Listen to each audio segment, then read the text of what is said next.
Are you tired of not knowing how to properly build an economy in Europa Universalis 5? Well, you came to the right place, buddy boy, because by the end of this video, not only will you know what buildings to build, but you'll know how to urbanize your country, when to do it, as well as why you should be doing it. Now, guys, I have a bit of a request. If you enjoy the content, consider subscribing. I'm trying to get to 250,000 subs by the end of December, which is really fast approaching, and I'd really appreciate it. And if you haven't gotten EU5 yet, consider using my link. I get a commission, as well as check out the description if you want to see more EU5 mechanics guide. Before even discussing urbanization and buildings, you need to figure out what type of a nation you are. Are you going to be a land-based nation, a naval-based nation, and then based off of that, where your capital is going to be for the rest of the campaign. In the case of the Castilians, we start with our capital in Valladolid, which is the historical location for it to be in at this point in the campaign. But if we go to the proximity map mode, proximity to capital is very limited because Valladolid is up in the north, which means that most of the central and the southern areas of Castile are not going to get much proximity to capital until very later in the campaign when we get access to better roads. And the reason your capital location matters is because you want to build up your industry around your capital, as the areas around your capital will have the highest amount of control due to that particular proximity to capital. Now, if you are a land-based nation, you want to go for the land societal value, which will give proximity cost to land minus 10%. If you're a naval-based nation, obviously go for naval societal value, which lowers proximity cost for maritime by 1 flat. In general, if you're not planning to have a massive world-spanning empire and you don't have many coastal sea tiles, it's probably a better idea to just go land. So, for example, the French, probably better to go land.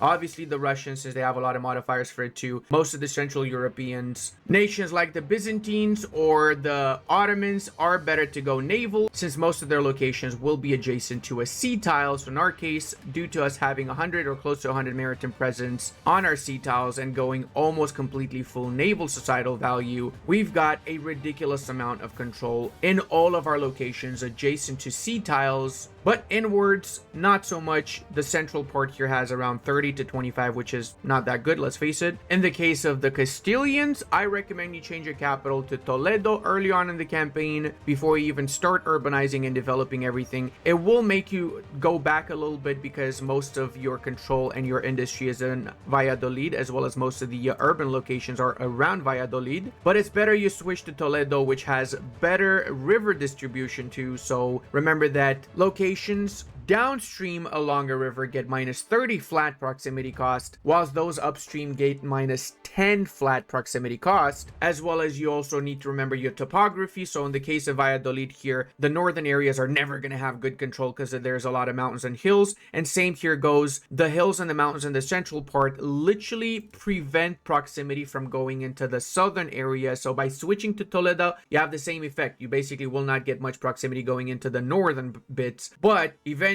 you will be able with better roads to access those areas, and you'll have an easier time accessing Sevilla, as well as the coastal areas to the southern bit and to the eastern parts. So it might sting changing early on, but it's better in the long run, trust me. I'm not going to go too much more into detail about control and proximity. I have a dedicated guide for that. I recommend you guys check it out. You will learn a lot more about the game. It will make you a much better player. Link is in the description to that guide. Now let's talk a little bit about urbanization. What is urbanization? Once you have your capital, wherever that might be, it's time to upgrade your locations to towns and cities. So we go to the location rank map mode, and we see that Paris, which is our capital, has a lot of towns around it and some cities. Almost 80% of these have been upgraded from rural locations by me to towns. Why is that? Because we need to industrialize the nation if we are to have more income and scale economically. Which begs the question, Ludi, what location do you upgrade? Which location do you keep as a rural location? Very important you know this, so pay close attention. In general, guys, as you progress in the campaign, you upgrade everything to towns and cities, with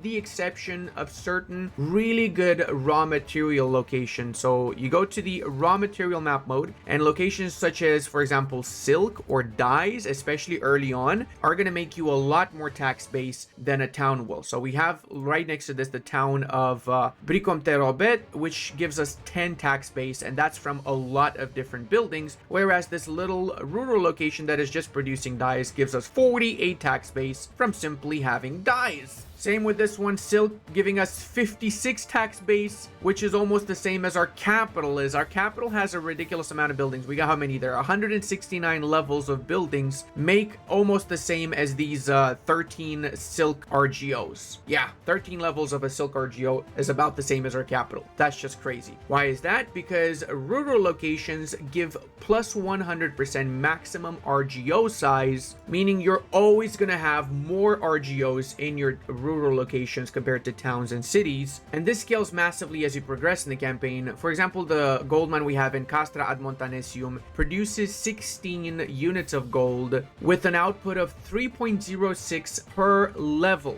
I call it units, but it's actually levels. Now, these 16 levels are actually because of the development, the population, the base is +2. Then we've got the rural settlement location rank plus 100%, guys. That is the big one right there. And then everybody else that adds here from advances and such is nothing compared to the rural location rank. Then those 16 levels get multiplied by the Mercury Patio unique building type. This applies only to gold and silver locations. You unlock the Mercury Patio by researching the patio process advanced in age 3, and then you increase the levels. For example, in the 4th age you get one more level of the Mercury Patio, and you also increase Mercury output at the same time. Take note, as with all buildings, to get these particular bonuses from that building, you need to make sure that they have the necessary input goods. So the Mercury Patio requires mercury, who would have guessed, to be functional, and then you also need to have full employment. So if it had less than 1,000 employees and less than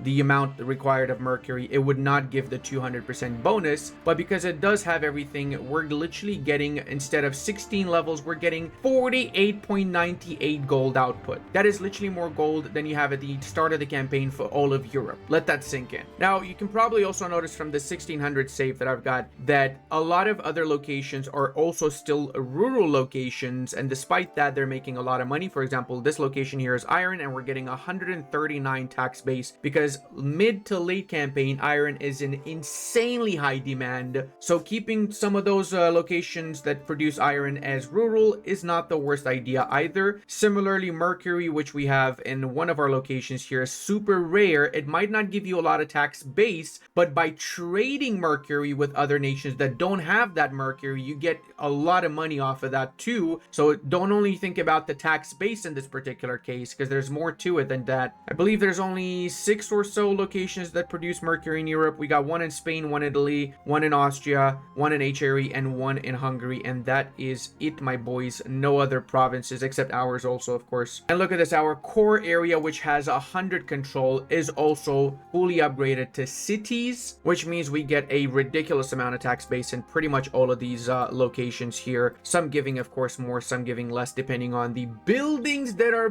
built there, which takes me to the next issue of this video, the buildings. What do we build? What do we not build? This is really important, guys. As you progress in the campaign, knowing what to build will make or break your games. Now, before we do talk about the buildings, I also want to mention that you will struggle with food as you progress in the campaign too. So it's not the worst idea to keep at least half of your wheat and livestock producing provinces as rural locations, so you get enough food to sustain your mid to late game populations that will grow, and the famine that's going to arrive because you've got a specific situation that will really screw you over in the 1600s. But if, let's say, you've got your core area and you've got far away areas that are wheat, obviously leave the ones far away that produce wheat as rural locations, because it doesn't matter if you're making money off of those wheat and livestock locations. What matters is that you have the food available to distribute to your population. That's the main thing. Around the core areas, even if there is a lot of wheat, like we have here, all of these wheat, if we decided to keep Valladolid as our capital, we would turn all of this into urban locations, even though it's wheat, because we can just import the wheat from the other areas that don't get the proximity to capital modifier, so they have a really low control. Just an example, as I said earlier, I would personally prefer to move to Toledo, not keep it in Valladolid, but let's just work off of the idea that we're keeping our capital in Valladolid. What are we going to do first? Well, first off, we need to make sure we increase that proximity to capital as much as possible. So best way to do so is to go to your roadmap mode, and you want to basically expand the road network as much as you can. How do we do that? Again, very important, pay close attention. Never just randomly click on a province and start building a road from one province to another, because that's not going to connect anything properly. You want to start building from your proximity source, which in our case is the capital. Click on the capital, click on roads, and then from there, drag and click on the map wherever you want your proximity to reach. The game will decide the best route for you, of course. So as you can see here, the arrows are moving around, going through whichever location the game thinks would give you more proximity to capital or to whatever source you might have. The first level of roads, the gravel road, lowers the proximity cost by 20 flat. The paved roads lowers it by 25, and then 30 for the modern roads and 35 for the railroads. Take note, very important here, remember that proximity cost of going downstream along a river is minus 30. So that means that you don't necessarily want to build roads until railroads on those particular paths. The way the game decides is whichever gives more proximity cost reduction will stay. So if you build a gravel road between Valladolid and Medina del Campo, it's going to make no difference because you already have a river downstream from Valladolid to Medina del Campo, which is 30 reduction rather than 20 reduction, which is what the gravel road gives. So it's pointless building it from there. Instead, you can build one from Medina del Campo to another location that, let's go back to our river map mode, doesn't have a river. So you can build one to Avilia, which would actually give more proximity to Valladolid via the Valladolid Medina del Campo all the way to Avilia road. So yes, roads, always very important. The sooner you build these around your whole country, the better. Always upgrade them. Second thing we want to build a lot of early on and throughout the entire campaign is by going to the goods tab, click in on RGO builder, and then make sure you also remove the market filter because you want to build this all over the country, not just in one market, is expand RGO. So in general, the game knows very well what you are lacking a lot of. And if you click on the expand RGO button, you will usually expand RGOs that will actually give you profit within the next 3 years. It might not be much, but this will be with you for the rest of the campaign. It will also make jobs for your population, which you can again tax the shit out of afterwards, especially if we're talking about burger buildings, which you can tax a lot more. That being said, obviously in RGOs, you employ either slaves or you employ laborers, one of these two types of buildings, right? Most of Europe is always going to be laborers, with other parts of the world, the Islamic world, usually using slaves. But of course, you also can use slaves in your colonies and in other parts of the world as European if you do decide to go more globalist. Certain nations will definitely have better RGOs in their country than other nations. So the case of the French here, we've got a lot of really good RGOs. Fur, dyes, wool, iron, everything. You can actually hold left shift and left click to build as many RGOs as possible based off of how much money you've got available. So in our case here, you notice that most of these RGOs, despite not having a market filter, are only being built around our capital, not so much in the south, with a couple of exceptions. Why is that? Because of the control. So because we got less to no control in the southern areas, you're not really getting that much out of your RGOs tax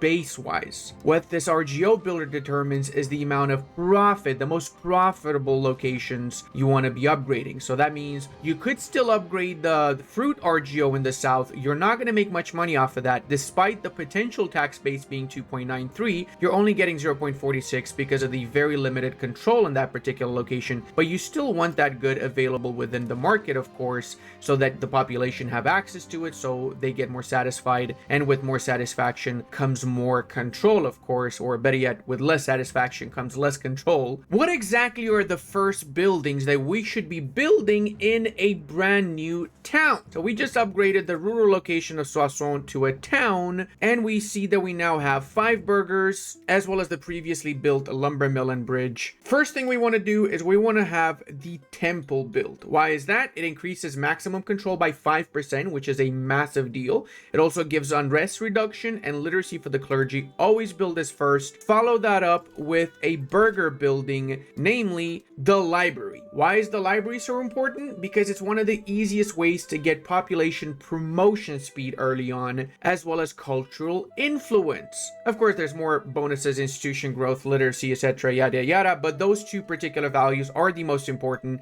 because population promotion speed is very hard to get, right? Promoting population, there's a base value of 10, and then if there's opportunities, you can increase that by a flat amount, and then literacy gives you a percentage amount, control gives you a percentage amount, stability, as well as one of the values, free subjects, if you have free subjects, will also double down on population promotion speed. Or you can use your cabinet action in the later ages once you have the advanced unlock to increase population promotion a lot faster, but that's that's not going to be available early on, so you want to rely on the library. Now, another building that can help you with that is the university. You unlock the university in the Second Age of Renaissance, so you kind of want to rush for this as fast as you can. Reason for it is because you get another 10 local population promotion speed and cultural influence plus 0.5 alongside everything else, and migration attraction, which is big. Universities are very expensive though, so you're not going to have that many universities early on. You want to have at least universities around your core areas. In my case here, I've got them all around Paris and the adjacent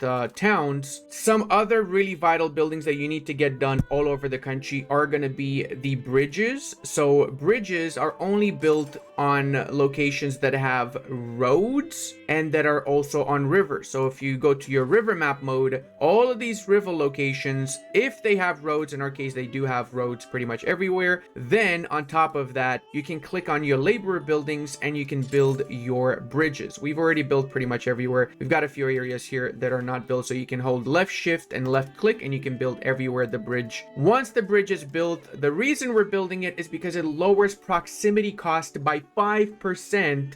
Once you've researched the Pound Lock Canal, you can build this building too in cities only. You cannot build them in towns or rural locations. Again, it lowers local proximity cost by 5%, and it stacks with the bridges, and it also does need to be built on a city that is also on a river with the road. The windmill also is a really good building to have everywhere because it increases the wheat, rice, and sturdy grain output by 10%, so not necessarily a massive priority early on, but as you progress and you need more food, you want to keep an eye out for your windmills. It's just an easy way of increasing your food production by quite a bit. Same with the sawmills, always good throughout the campaign really, because you get more lumber output, and lumber is one of the most important things you need to have in your country. Probably should have started with this now that I think about it. If we go over to any of our location here, say we go into Paris, right, and we want to build a winery will have an input of masonry and lumber. Now, if we have enough masonry and lumber available in our market, it will be cheaper to build that winery. The base cost is actually 42, but because there's a lot of masonry available, it's lowered the price by 16.13%. It can have up to minus 33% less price if we had enough lumber. So we don't have enough lumber, which means we have two options. We either go to the RGO builder and or we can just click on the map actually on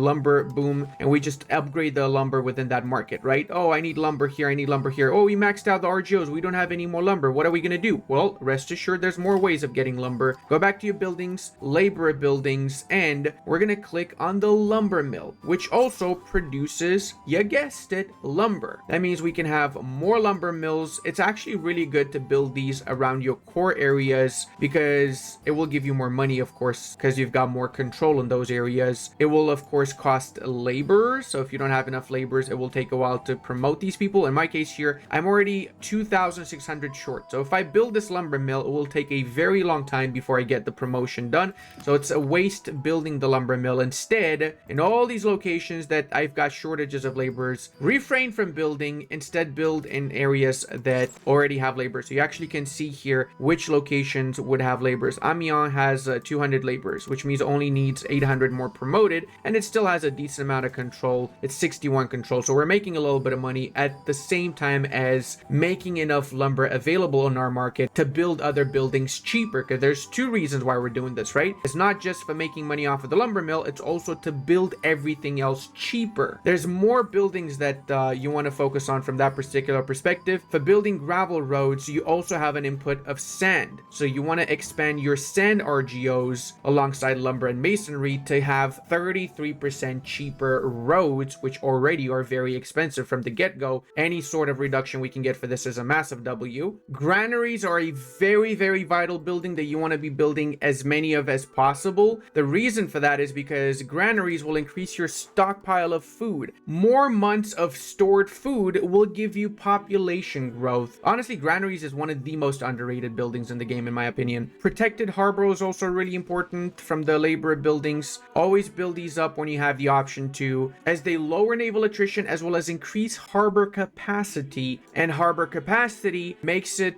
so your proximity and trade is cheaper when going from sea to land tile. The hospital is also a very important building. It is very expensive, however, so early on in the campaign, especially before the bubonic plague, it's kind of bait to build this everywhere because you're just not going to have that much money to build it everywhere. Even as the French, you want to focus on building up your industry rather than building hospitals. You do want to get one hospital only, and that is going to be in your capital. Why is that? Because our royal family, as well as most of our characters, will be actually physically located in the capital, wherever that might be. So by having a hospital there, you increase their life expectancy by 5, and you increase disease resistance for those characters too by 10%, which means they're less likely to die. So yes, build a hospital in your capital before the Black Plague happens in 1346, if you have the money, of course. Don't necessarily build it anywhere else until later in the campaign when you have the money to afford it everywhere. Cathedrals, super good to build if you have the money, of course, again, because it's 200 ducats, so it's not cheap. Cardinal seat, not necessarily for me. Sure, it allows you to influence the whole papacy thing. If you're a big nation like France, you can just get enough to have more votes, but it's not the end of the world if you don't have them. Marketplaces have seen a massive debuff, guys, unfortunately. This used to be my favorite building. I would just spam it everywhere. Now, you don't want to be spamming it everywhere because the way the AI automation works with markets in the current patch, it's busted. It's actually busted. I hope they fixed it, but until they fix it, automatic trades don't work as well as they did. Look at this. We're losing a lot of money with a lot of these trades. Of course, the locked ones, so we can cancel the locked ones, but it's still going to be a lot of money lost, and the automatic trade's not going to use all of that trade capacity. You're going to have a lot of unused trade capacity if you've got too many marketplaces. So only build enough marketplaces to ensure that you have the trade capacity for the vital routes and whatever other goods you might have that you want to export or import and make a profit off of, meaning the marketplace has seen a nerf temporarily, but I'm sure it's going to be buffed again. What other buildings you do want to push for are the counting house, which is going to give 33% local crown power. That is a massive amount of crown power, so you want to build this in every single location that you own. Market warehouse, also very important. It's going to give you some trade advantage and stockpile increase in your market. Chancery is also really good because it gives extra efficiency of cabinets by 2.5 per level, and you can have multiple levels. Pretty much every single nobles building you want to build ASAP because they will give countrywide bonuses, like the House of Parliament in H3 will give crown power plus 20%. Royal Court from the first stage will give you crown power plus 10% in efficiency cabinet. Supreme Court gives development as well as for the whole country crown power and proximity cost. This is an H4 building, and that proximity cost applies to your entire country, so you want to rush for this building if you can. Grand Palace also is not bad if you have it available, of course. Do make sure you've got enough whatever resources it requires as a production method to give you 100% of the bonuses, in this case cultural influence and tradition. Royal Garden also is really good for the extra diplomats and prestige, and you can build it early on. Again, make sure you've got the operating resources. Embassy you can build in other countries as long as you have the relations with them. In my case, everybody hates me, so I don't. And H3, you're gonna get the Lazaretto infrastructure building, which again gives 25 disease resistance. But now it's time that we talk a little bit about the burger buildings and exactly talk about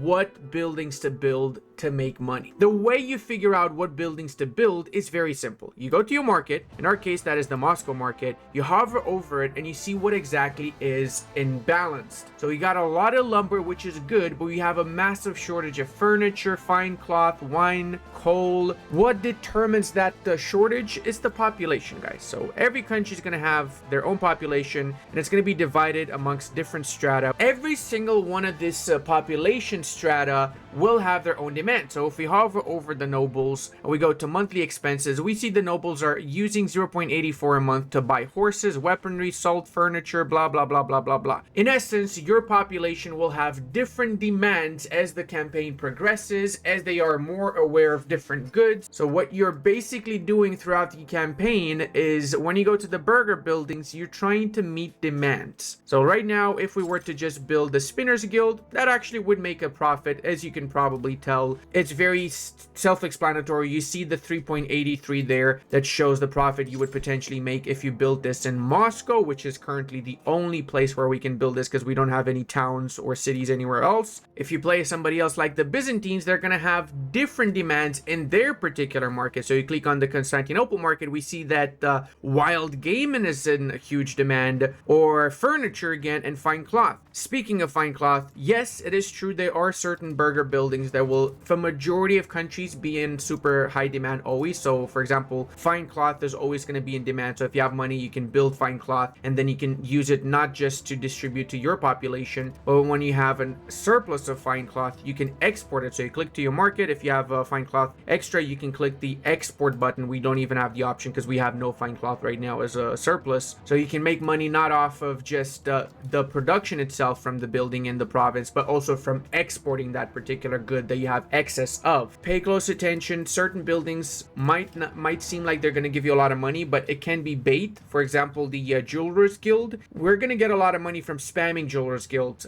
but if we don't have the input for the production method, so if we're lacking silver or gold, building a Jewelers Guild is going to be really bad. And now, speaking of production methods, using different production methods will have different outcomes. So in this case, because we've got a lot more silver available and it's cheaper for us, and we can cover the demands of silver, using the silver production method will give us a much bigger profit, since we get 4.73 from selling that jewelry, and it only costs 2.58 to buy the silver that would produce the jewelry. However, if we were to use the gold production method, buying the gold is a lot more expensive. So even though we're getting the same amount of money from selling that particular jewelry, we're not making that much profit simply because of the input good required is not as readily available as silver is. Enhancements also can double down on creating more of those particular goods, so you should always use the best enhancement, but again, make sure you've got the right input goods. If we click on the Tailors Guild, since we're playing as the Byzantines here, we've got a lot of silk available. Remember that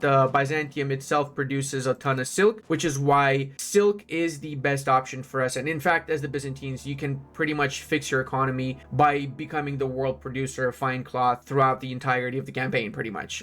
Especially early and mid game, making a buttload of fine cloth and exporting it to the rest of Europe is very, very smart. So you need to have a balance of, especially in this patch, tailors guilds as well as demand for that particular good outside of your market, and then have the marketplaces which will give you the trade capacity to be able to export that particular good once you have a surplus of it. Also, if you don't have silk, of course, wool is going to be found as an RGO pretty much everywhere, so you can make a bit of money off of that. Or you can do cloth, which you make from the other building, the Spinners Guild. The Spinners Guild turns wool or cotton or fiber crops into cloth, which then can afterwards be turned into fine cloth in the Tailors Guild. So the reality is, guys, that all your buildings pretty much work in tandem with one another. You just need to take a little bit of time to see what exactly makes more profit, or what is the problem. Why, for example, the dye maker is not making any profit right now, so we're losing money. Why is that? Well, because the lumber required to make that particular dye is very expensive. So you need to either increase the amount of lumber to make it cheaper, or we can also have the option of closing down this building. So we click close. Pops are not going to work in there. You're going to have zero profit off of it, and the population is going to go back into the available population pool, which afterwards can be used in other buildings. So can be used in new levels of Tailors Guild or Jewelers Guild or whatever the case. Alternatively, if you increase the demand of the dyes massively, which means it's going to be more profitable to sell dyes, then despite the cost of lumber, it might still be worth holding on to this building, keeping it open. So right now, selling dyes is 0.18 because there's not much demand for it. Never be shy to close and open your buildings, and also take note, sometimes when you conquer provinces from another nation, you might have buildings that are closed, which you might be better off opening because you might make more money off of them actually producing things. As long as we have the population available to hire in that location, always prioritize your capital and then adjacent locations to the capital once you've maxed out whatever you have in the capital. So like, for example, if you have minus 5,000 burgers in Constantinople, you need to wait for those to get promoted, build in adjacent provinces. Obviously, don't build in the capital anymore. Similarly, if you reach your building cap, it's going to be more expensive building these extra levels in the capital, and it's going to give migration migration attraction reduction if you go over the building cap. Remember also that the development, in our case here, 90 development in Constantinople gives more RGO size, supported building levels plus 90, so 1 per development level, increases migration attraction, makes buildings cheaper, and lowers local proximity cost as well, which is a pretty big deal. You can also go over the building level cap. Even though you're over it, it might still be profitable by a lot and still worth it. Do take massive care of having enough operating goods for your noble buildings in the capital, because this can have a pretty sizable impact. Also want to point out the employment system. Most countries start with first come first serve, which increases traditional economy. For just 10 stability, you can change to most profitable first. That increases your capital economy, or equality, which increases communalism, that I'm honestly a big fan of personally. And another thing from this particular display is the estate buildings display. Click on that and then you see all the various estate buildings that have been created by the estates themselves. These are usually negative buildings that you want to get rid of. You can get rid of these during your parliaments, or you can just right click and destroy them from this particular screen, as long as you have the control. So in the province of Agatopolis, we've got 79 effective control. Last time I checked, I think you needed above 75 control in a location to be able to delete these buildings. To be honest though, with the toll castle, extra 10 nobles is not the worst thing though, because you want to have as many nobles as you can, since nobles demand very expensive goods, so you can make a lot of money off of them. So toll castles in particular, I'm okay with keeping most of the times, but every other building that is cataloged in essence as a debuff here, I want to destroy. So like this, for example, guild hall gives burger power plus 100%. Nope, no need for that. Thank you very much. Local assembly gives nothing except peasant power. Hells to the no. Festival ground, again, only debuffs. Bye-bye festival ground. But look, boys, in this particular location here, we cannot destroy these. Why is that? Because there's less than 75 control, and there you go, it's confirmed. You need at least 75 control to destroy these particular buildings. I'm mentioning this because it's always a good idea to click on this and see what buildings have been spawned. They build these so much, and you might end up having way too many, and it's just overall massive debuffs. Always destroy them whenever you have the chance to. Also, since we are on the screen, I want to show you guys how to change all the production methods for specific buildings. So you click on that building, find cloth manufacturing, and then you click over here, production method for this particular building. We're going to change to, well, this is the best one, but just to illustrate, we're going to change to this one. When that happens, all those particular buildings will change to that new production method together. Sometimes the AI doesn't choose the best production method, so it's a good idea to go through this once in a while to see if you can make more money off of your available buildings. Next, let's also talk a little bit about the military buildings. You will start with a sergeantry that gives you monthly manpower plus 5 and local crown power in that particular capital location. Always go for that. Very important to build it. There's an equivalent to this, I think the City Watch or something for the republics and such. Build it, doesn't matter what it's called. And in essence, every single one of the military buildings you want to spam. Pretty much you want to spam. You want to get your armories built as soon as you unlock the technology for this, the advance for this in the second age of Renaissance. Do remember, however, that every single building you build is affected by control. So if we build an armory building and it gives 10 manpower monthly, it doesn't actually give you 10 manpower monthly. If you build your armory in the south, so you build it over here, right? The control over there is 68. So you only get 6.8 manpower, not 10 manpower. If you build it in this location that has 35 control, you only get 3.5 manpower from that armory. And it goes the same for all the other military buildings. Keep that in mind. That's why, again, you want to prioritize building these particular buildings and their advanced versions in your core areas where you've got more control. You also can see when you hover over a building what is the advanced version. So the armory is the second age level, barracks is the fourth age, and then it gets upgraded to the conscription center in the sixth age, each one giving more manpower as well as the ability to recruit regiments in those locations, and increases the amount of regiments that can be trained at the same time. So you can have 5 regiments at the same time for the last level. The training field can be built in rural locations, and it acts pretty much the same like an armory. Some buildings like the naval battery will give you passive bonuses like maritime presence increase in adjacent tiles. Always huge to have these built, as you would imagine, because it works in tandem with your navies, so you can keep your maritime presence high at all times. Since we are talking about soldier buildings, we have to discuss the bailiff, one of the most controversial building in EU5 for some reason. What a bailiff does is it offers an extra local proximity source aside from your main proximity source, which is the capital. So if I was to build a bailiff in the province of Milo, which I have built, what's going to happen is it's going to give a new proximity source in there that's going to give its own extra proximity to capital. So we get 50 15 more control in that particular province. If we build from Milo into adjacent areas roads, those adjacent locations will get their own proximity to Milo and will have potentially more control. It's not much control, and the building is extremely expensive. It does give some local nobles power, but that's not a huge deal because the increase in control technically also increases your local crown power. Less control, less crown power, and more crown power, obviously less debuff anyway. But considering how expensive it is, you kind of just want to build this building in areas that have super high goods. So for example, if we had like a gold province here, or I don't know, saffron, and it's the only saffron province we have, or copper, and it's the only copper province we have, we can make a lot of money off of that copper by increasing the control. Sure, then you can build the bailiff. Then if you're a naval power like we are as the Byzantines here, if we go to our control over in Sardinia, which is very far from Constantinople, in Cagliari we also have 44 current control because we actually are getting proximity to capital